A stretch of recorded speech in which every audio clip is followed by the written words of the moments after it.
সজীব ওয়াজেদ জয়কে এবার ভুয়া তথ্যের জনক আখ্যা দিলেন প্রেস সচিব শফিকুল আলম।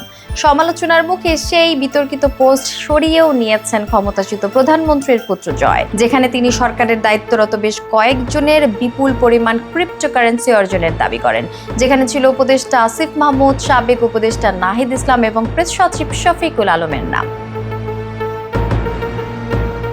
নিজের ভেরিফাইড ফেসবুক পোস্টে সজীব ওয়াজেদ জয় দাবি করেন অন্তর্বর্তী সরকারের উপদেষ্টা আসিফ মাহমুদ, সাবেক উপদেষ্টা নাহিদ ইসলাম এবং প্রেস সচিব শফিকুল আলমের ক্রিপ্টোকারেন্সি এক্সচেঞ্জ প্ল্যাটফর্ম বাইন্যান্সে অ্যাকাউন্ট রয়েছে। হিসাবগুলোর লেনদেনের স্ক্রিনশটও প্রকাশ করেন তিনি।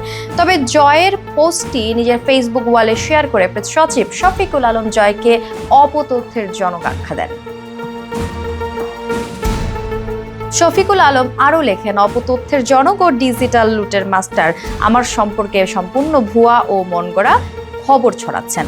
আমাদের জানা মতে এই ওয়েবসাইটটি ভুয়া সংবাদ প্রকাশকারীদের মধ্যে একটি। তিনি আরও লেখেন, আমি আগেই আমার সম্পদের হিসাব প্রকাশ করেছি। আমার কোনো ক্রেডিট কার্ড বা ডেবিট কার্ড নেই, শুধু একটি রাষ্ট্রায়ত্ত ব্যাংকে অ্যাকাউন্ট রয়েছে। আমার বিরুদ্ধে কিছু খুঁজে পেলে খুশি হব।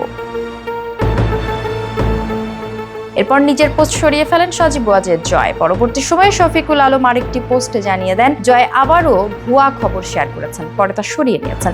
প্রেস সচিব লেখেন, তথ্য বাবা ঘুম থেকে উঠে আমার সঙ্গে নাহিদ ইসলাম ও আসিফ মাহমুদ সম্পর্কে একটি ভুয়া খবর শেয়ার করেন।